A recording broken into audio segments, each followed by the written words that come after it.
অশুভের বিনাশ হোক, সূচি হোক বিশ্বলোক, এই প্রতিপাদ্যে অস্ট্রেলিয়ার ২৪টি সংগঠন একত্রিত হয়ে শারদীয় দুর্গাপূজার শুভেচ্ছা বিনিময় ও সৌহার্দ্য উদযাপনের উদ্দেশ্যে বিজয়া পুনর্মিলনীর আয়োজন করে। চতুর্থবারের মতো এই অনুষ্ঠান হয়ে গেল সিডনির শহরতলি ক্যাম্প সির ওরিয়ন ফাংশন সেন্টারে।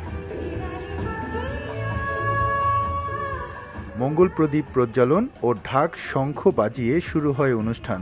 গান, কবিতা আর নৃত্যের মাধ্যমে অশুভের বিনাশের পাশাপাশি মঙ্গল কামনা করা হয়। শিল্পীদের প্রাণবন্ত সঙ্গীত আর নৃত্য অনুষ্ঠানকে করে তোলে আরও আনন্দময়। এখানে সব কালচারের লোকজন আসছেন, সবাই অনেক এনজয় করছেন। আসলে এটাই হয়তো আমাদের মূল উদ্দেশ্য। এটা একটা মাল্টি কালচার প্রোগ্রাম। আমরা সবাই আসছি, আমরা সবাই আমন্ত্রিত এবং সবাই একসাথে আছি।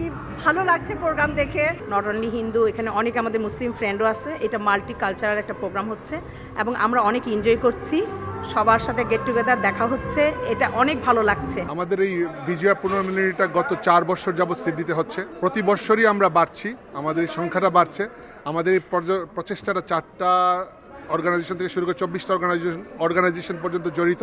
আমাদের এই আনন্দ উৎসব নিয়ে আমরা বাঙালির যে প্রাণের উৎসব, আমাদের যে বিজয়া দুর্গা মার শক্তি, সেটা নিয়ে আমরা বেঁচে থাকবো। মেলায় অস্ট্রেলিয়ার প্রাদেশিক ও ফেডারেল পর্যায়ের কয়েকজন এমপি ও মন্ত্রীর পাশাপাশি অংশ নেন বাংলাদেশি বংশোদ্ভূত কাউন্সিলররাও।